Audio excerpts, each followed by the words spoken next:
اس ایک سال کے اندر تو پھر ان کو دفعہ 144 نہ لگانی پڑتی. ایک سال پہلے بھی ان کو پاکستان تحریک انصاف پہ دفعہ 144 لگانی پڑتی تھی, ایک سال کے بعد بھی ان کو لگانی پڑ رہی ہے, اور اس سے پہلے بھی یہ لگاتے رہے ہیں. تو یہ ایک واضح ثبوت ہے کہ عمران خان صاحب کی مقبولیت کو توڑنے میں مکمل طور پہ ناکام رہی ہے موجودہ حکومت, اور انہیں ایک اور یوم سیاہ کا سامنا ہے. یہ تحریک اگر آگے بڑھتی ہے تو حکومت کے لیے مشکلات بڑھیں گی. حکومت نے ایک مرتبہ پھر پاکستان تحریک انصاف کو مذاکرات کی دعوت بھی دی ہے. انہوں نے کہا جی آئیں بیٹھیں مذاکرات کرتے ہیں, اور ایک طرف مذاکرات کی دعوت دیتے ہیں, دوسری طرف خواجہ آصف صاحب تانے دے رہے ہیں. خواجہ آصف صاحب نے پاکستان تحریک انصاف کو تانے دیے ہیں کہ جی آپ پنجاب میں نکلتے نہیں, سندھ میں نکلتے نہیں. ایک طرف سارے ڈیروں کے باہر, سارے دفاتر کے باہر پولیس کھڑی کی ہوئی ہے, جگہ جگہ پہ ناکے لگائے ہوئے ہیں, گھروں میں چھاپے مارے جا رہے ہیں. پاکستان تحریک انصاف کوئی مسلح تنظیم تو ہے نہیں, یہ ایک سیاسی تنظیم ہے. ان کے لوگ نکلیں گے, انہیں گرفتار کیا جائے گا, جیلوں میں ڈال دیا جائے گا, فرق ہی کوئی نہیں پڑتا نظام کو. لوگوں پہ ٹارچر کیا جاتا ہے, آنسو گیس کے شیل پھینکے جاتے ہیں. اور جو سیاسی اجازت نامہ ہوتا ہے جو ملنا چاہیے ہر پولیٹیکل پارٹی کو کہ اگر آپ احتجاج کرنا چاہتے ہیں تو آپ کا ایک ڈیموکریٹک رائٹ ہے نا کہ آپ نکلیں اور نکل کر احتجاج کریں, یہ پاکستان کے آئین کے اندر آپ کو اجازت ملی ہوئی ہے. یعنی اس وقت پاکستان تحریک انصاف پوری دنیا میں احتجاج کر رہی ہے, برطانیہ میں, آسٹریلیا میں, کینیڈا میں, امریکہ میں, یورپ میں, یورپی یونین کے کئی ممالک میں, ہر جگہ احتجاج کر رہی ہے پاکستان تحریک انصاف. دنیا کے کسی ملک میں تحریک انصاف کو احتجاج کرنے سے منع نہیں کیا گیا, لیکن پاکستان جہاں پہ دھاندلی ہوئی ہے, جہاں پہ سب سے ضروری ہے کہ یہاں پہ احتجاج کیا جائے, تو اس ملک میں منع کر دیا گیا کہ یہاں پہ آپ احتجاج نہیں کر سکتے. یعنی پاکستان میں ہونے والی دھاندلی پر پاکستان میں احتجاج نہیں ہو سکتا, باقی ساری دنیا میں احتجاج ہو سکتا ہے. یہ ہے پاکستان کی بدقسمتی. دنیا میں جمہوریت ہے, وہ کہتے ہیں ٹھیک ہے جی آپ کے ملک کا مسئلہ بھی ہے تو آپ یہاں پہ احتجاج کر سکتے ہیں, آپ کا آئینی اور جمہوری حق ہے. لیکن جس ملک کے اندر یہ حق چھینا گیا, لوگوں کا مینڈیٹ چھینا گیا, وہاں پہ لوگ جب نکلتے ہیں احتجاج کرنے کے لیے تو وہاں پہ ان پہ سختی کی جاتی ہے, مقدمات درج کیے جاتے ہیں. ابھی حالیہ حمزہ پہ مزید 7 مقدمات درج کر دیے گئے ہیں. خواجہ آصف صاحب کی میں بات کر رہا تھا, ایک طرف انہوں نے تانا دیا تو بعد میں صاحبزادہ حامد رضا صاحب نے اس پہ جواب دیا. انہوں نے کہا جی کہ آپ پولیٹیکلی اجازت دیں نا ہمیں, جیسے ساری پولیٹیکل پارٹی کو اجازت ہوتی ہے تو ہم آپ کو کر کے دکھائیں, لوگوں کو نکال کے دکھائیں. ایک طرف فسطائیت ہے, جبر ہے, ظلم ہے, لوگوں کو دبایا ہوا ہے. اب لوگ یا تو ڈنڈے لے کر نکلیں, وہ پولیس پہ اگر اٹیک کریں گے تو آپ دہشت گردیوں کو پرچے دے کے ان کو اندر کر دیں گے. وہ ویسے نکلیں گے, آپ پکڑ کے ویسے اندر کر دیں گے. تو ظلم اور فسطائیت کے خلاف, گولیاں چلانے کے خلاف آپ کیا چاہتے ہیں؟ لوگ باہر نکل کے گولیاں کھاتے رہیں. میرے خیال میں یہ زیادتی ہے. پی ایم ایل این جب میدان میں نکلی ہے, پی ایم ایل این کو فری ہینڈ دیا ہے. پرویز مشرف نے جب ڈنڈا چلایا تھا نا تو پی ایم ایل این کے لیے 5-7 بندے باہر نکلتے تھے. مجھے اچھی طرح یاد ہے, یہ فیروز پور روڈ پہ لاہور میں ہم نے زعیم قادری صاحب کو مار کھاتے ہوئے دیکھا. تو زعیم قادری صاحب کو چھوڑ چھاڑ کے ساری پارٹی کے لوگ بھاگ گئے تھے. یہ خواجہ سعد رفیق صاحب وغیرہ یہ نظر بھی نہیں آ رہے تھے. پہلے احتجاج کی کال دی گئی تھی تو زعیم قادری کو بڑی سوٹیاں پڑی وہاں پہ لاہور میں, اور وہ زخمی بھی ہو گئے. انہیں اٹھا کے بھی لے گئے, بعد میں جیل میں بھی ڈالا گیا انہیں. اس طرح اور بہت سارے لوگ ہیں. لیکن جب بھی پی ایم ایل این نکلتی تھی نا, یہ 20 سے اوپر کبھی نہیں ہوتے تھے. 15-20 یہ احتجاج چلتا تھا جب ڈنڈا چلتا تھا. وہ پاکستان تحریک انصاف کی پسلی تو پھر بھی بہت موٹی ہے, سینکڑوں کی تعداد میں نکلتے ہیں, ہزاروں کی تعداد میں گرفتار بھی ہو جاتے ہیں. تو پی ایم ایل این نے تو کبھی اتنا حوصلہ بھی نہیں کیا تھا. یہ اس سلسلے سے گزرے ہوئے ہیں. انہیں آئیڈیا ہے کہ جب ظلم کی چکی چلتی ہے تو یہ خواجہ آصف تو ایک دن نہیں نکلے احتجاج کرنے کے لیے جب ظلم کی چکی میں پس رہے تھے. یہ تو وہ لوگ ہیں جو پاکستان چھوڑ کر چلے گئے تھے, احسن اقبال صاحب, خواجہ آصف صاحب اور بہت سارے لوگ ہیں. یہ تو پاکستان میں ٹکے ہی نہیں اس وقت. انہوں نے تو گرفتاریاں دینا اور یہ چیزیں برداشت ہی نہیں کی, اور بعد میں جب یہ گرفتار ہوئے کسی دور میں اپنے کرپشن کے کیسز یا دیگر معاملات کی وجہ سے یا سیاسی انتقام کی وجہ سے, تو انہیں فل پروٹوکول والی گرفتاریاں ہوئیں. میں نے دیکھا نا, حمزہ شہباز صاحب انگلی سے گھماتے تھے پولیس والوں کو, ایسے انگلی کا اشارہ کرتے تھے, پولیس والے ڈر جاتے تھے, پیچھے ہٹ جاتے تھے. کیا آج پاکستان تحریک انصاف کا کوئی بندہ اپنی انگلی کے اشارے سے پولیس والوں کو پیچھے کر سکتا ہے؟ نہیں کر سکتا, کیونکہ یہاں پہ اور وہاں پہ فرق ہے. جو پی ایم ایل این کے ساتھ ہو رہا تھا فل پروٹوکول کے ساتھ ہو رہا تھا, جو پی ٹی آئی کے ساتھ ہو رہا ہے اس میں اسٹیبلشمنٹ نے, حکومت نے اور پورے نظام نے ان کو پیسنے کا فیصلہ کر رکھا ہے. ناظرین, آج ایک اور بڑی چیز ہونے جا رہی ہے, لیکن اس سے پہلے خواجہ آصف صاحب کا ایک لطیفہ ہے. خواجہ آصف صاحب نے کہا جی کہ میرے والد صاحب نے ایک کتاب پڑھی, انہیں وہ کتاب دی تھی ممتاز دولتانہ صاحب نے. میرے والد صاحب نے کتاب پڑھنے کے بعد میرے حوالے کی کہ جا کے ممتاز دولتانہ صاحب کو واپس دے آؤ. وہ کہتے جی میں ان کی کتاب واپس کرنے جا رہا تھا تو میں نے کچھ کتاب کے حصے پڑھ لیے, تو مجھے وہ اچھی کتاب لگی, تو میں نے انہیں کہا جی میاں صاحب یہ کتاب آپ مجھے بھی دے دیں پڑھنے کے لیے. تو ممتاز دولتانہ صاحب کی بات انہوں نے بڑے فخر سے سنائی. کتاب کی تقریب رونمائی ہو رہی ہے, وہاں ادبی بات کی جاتی ہے, تو آپ ان کی عقل کا موازنہ کریں. وہ کہتے ہیں جی وہ مجھے کہہ رہے ہیں کہ جو کسی کو کتاب دیتا ہے بچوں, وہ الو کا پٹھا ہوتا ہے, اور جو کتاب واپس کرتا ہے وہ اس سے بڑا الو کا پٹھا ہوتا ہے۔ خواجہ صاحب بتانا کیا چاہ رہے تھے؟ کتاب دینے والا کون تھا؟ ممتاز دولتانہ۔ کتاب واپس دینے والا کون تھا؟ خواجہ آصف صاحب کے والد۔ تو یہ دونوں کو الو کا پٹھا اور بڑا الو کا پٹھا کہہ رہے ہیں۔ یعنی خواجہ آصف صاحب کو بات کرتے ہوئے بھی سمجھ نہیں آ رہی کہ وہ ایک ادبی محفل کے اندر ایک ایسے موقع کے اوپر کس طرح کا لطیفہ سنا رہے ہیں اور کن لوگوں کی بے عزتی کر رہے ہیں۔ یہ ایکچولی ذہنی مریض بن گئے ہیں۔ یعنی ریحانہ ڈار نے جب شکست دی خواجہ آصف صاحب کو، سوچ بھی نہیں سکتے تھے۔ یہ 3 مرتبہ لگاتار سیالکوٹ سے الیکشن ہار کے اور جوتے پالش کر کے وہاں پہ MNA بنے ہیں۔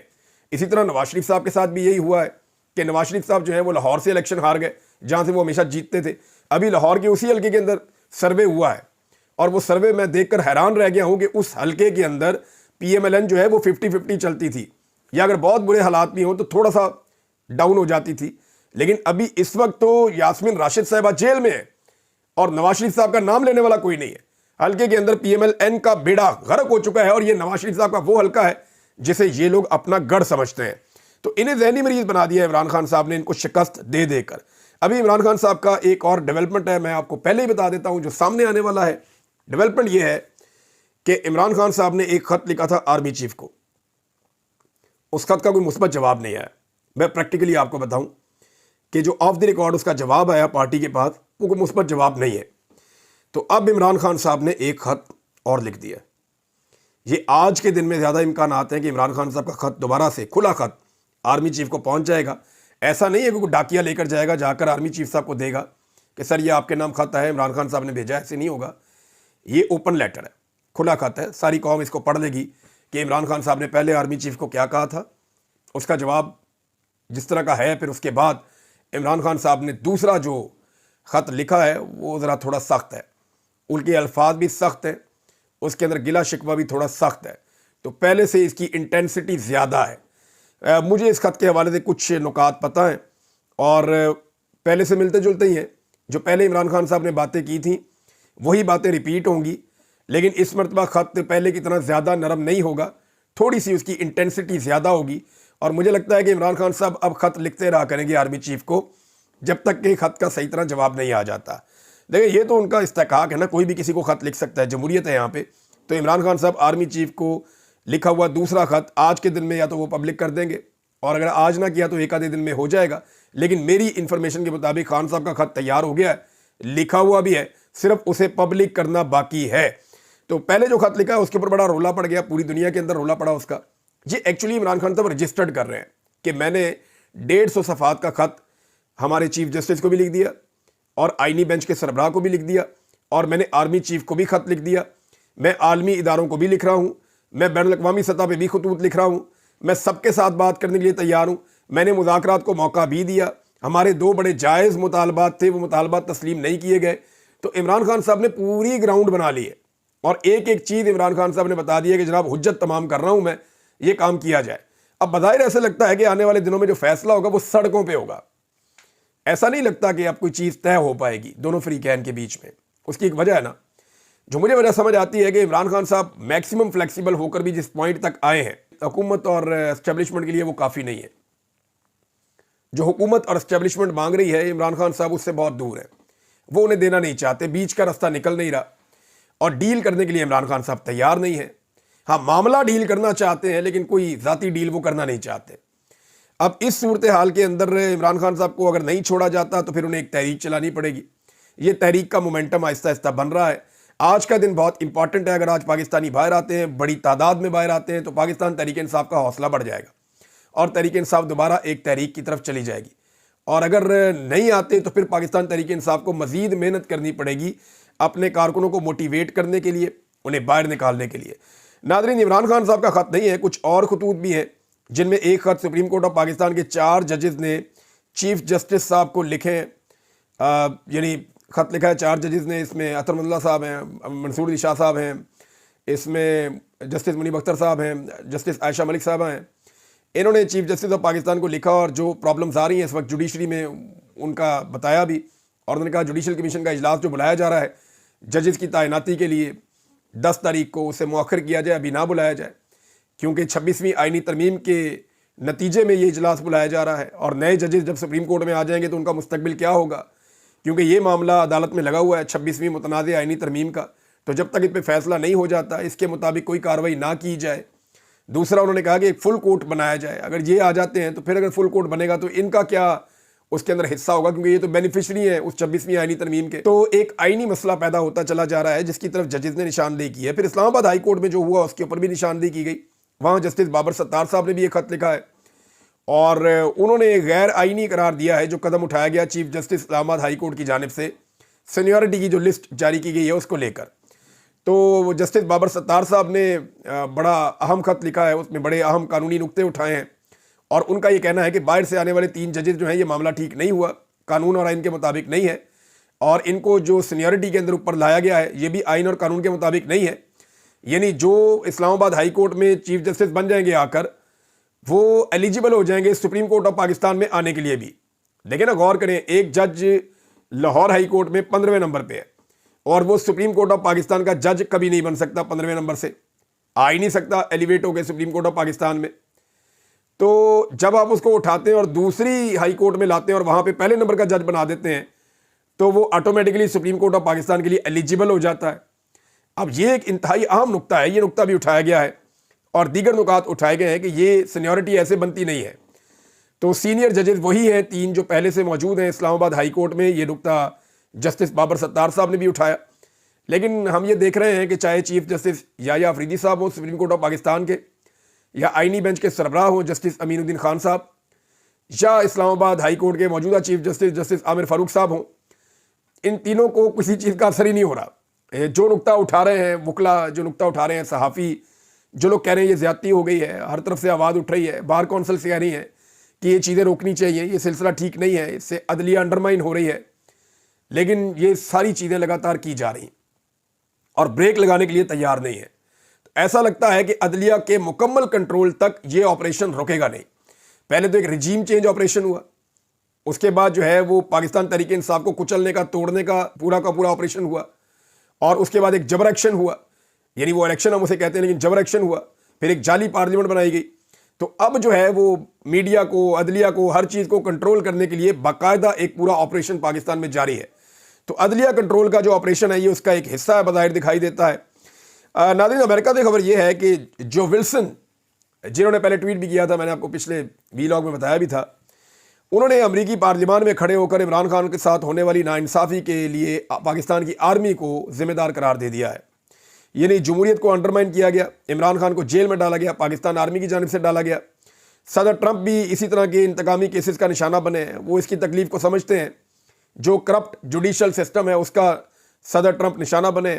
تو ساتھ ہی انہوں نے یہ کہا کہ پاکستان عمران خان کو رہا کرے اور جمہوریت کو بحال کرنا چاہیے پاکستان میں۔ تو پاکستان کی حکومت پر اداروں پہ زور ڈالا ہے دوبارہ سے جو ولسن نے، انہوں نے کہا جی عمران خان صاحب سے اختلافات ضرور ہیں لیکن اس کا مطلب یہ نہیں ہے کہ آپ جمہوریت کو نقصان پہنچے۔ وہ جمہوریت کے نقطہ نظر سے کہہ رہے ہیں کہ پاکستان اور امریکہ کے بہتر تعلقات کے ذریعے ضروری ہے کہ پاکستان میں جمہوری اقدام کیے جائیں اور عوامی مینڈیٹ کا احترام کیا جائے۔ بار بار وہ یہ بات کر رہے ہیں کہ عمران خان کو جعلی کیسز میں اندر نہ رکھا جائے بلکہ ان کو رہا کیا جائے۔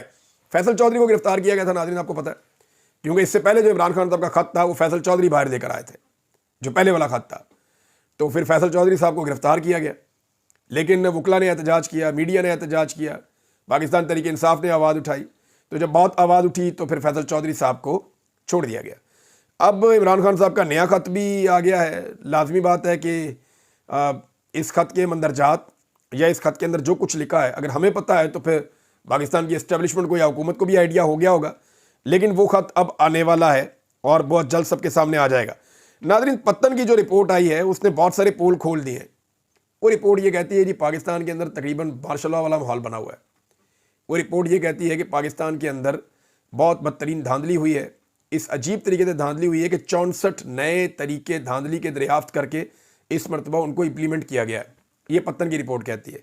لیکن الیکشن کمیشن آف پاکستان جو دھاندلی کے لیے ذمہ دار ہے، جنہوں نے پاکستان کے حالات کو یہاں تک پہنچایا ہے، وہ الیکشن کمیشن آف پاکستان اس کی ذمہ داری لینے کے بجائے پتن کے خلاف ایک سٹیٹمنٹ جاری کرتا ہے اور اس میں یہ بتاتا ہے کہ جناب یہ گمراہ کن ہے، اس میں یہ بتاتا ہے جی انہوں نے ٹھیک بات نہیں کی، حقائق کے منافی قرار دیا، یعنی وہ ایک پوری کی پوری انہوں نے سٹیٹمنٹ جاری کر دی۔ حالانکہ پوری دنیا سے جتنے مبصرین آئے تھے ان کو لے لیں، جتنی تنظیمیں اس کو کور کر رہی تھیں ان کو لے لیں، جتنے سرویز کیے تھے ان کو لے لیں، پاکستان کا جتنا میڈیا موجود ہے ان کو لے لیں, جتنے ووٹرز کے اندر آپ نے دوبارہ سروے کروانے آپ کروا کے دیکھ لیں. الیکشن کمیشن آف پاکستان نے پاکستان کی تاریخ کا بدترین الیکشن کروایا ہے 8 فروری 2024 کو, اور اس میں کسی شک اور شبے کی گنجائش نہیں ہے. آخری خبر یہ ہے ناظرین کہ قذافی اسٹیڈیم کا افتتاح ہوا اور مسلم لیگ نون کے میڈیا سیل نے اٹھا کے ایک انڈیا کے اسٹیڈیم کی فوٹیج لگا دی اور نیچے جناب بڑے جملے شملے لکھ دیے, اور پی ایم ایل این کے کچھ جو قریبی صحافی ہیں انہوں نے اس کو پوسٹ کرنا شروع کر دیا اور تعریفیں شروع کر دی محسن نقوی کی اور پنجاب حکومت کی اور موجودہ حکومت کی. وہ بعد میں جب پروپیگنڈا کھولا گیا جناب یہ تو ویڈیو ہی ایک انڈیا کے اسٹیڈیم کی ہے, کرکٹ اسٹیڈیم کی, تو اس کے بعد فٹافٹ ڈیلیٹ کر کے بھاگ گئے.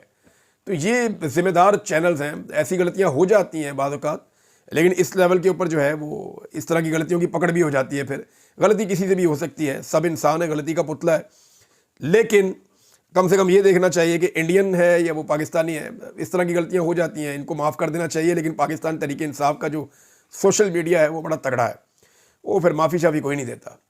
تو ناظرین آج کا دن جو ہے وہ یوم سیاہ کا دن ہے. پاکستانی اس میں کتنا زور لگائیں گے آنے والی سیاست کا ڈیپینڈ اس کے اوپر ہے. ہم دیکھتے ہیں آج کیا ہوتا ہے, آپ کو رپورٹ کرتے ہیں بعد میں. اب تک کے لیے اتنی اپنا خیال رکھیے گا, اپنے اس چینل کا بھی. اللہ حافظ.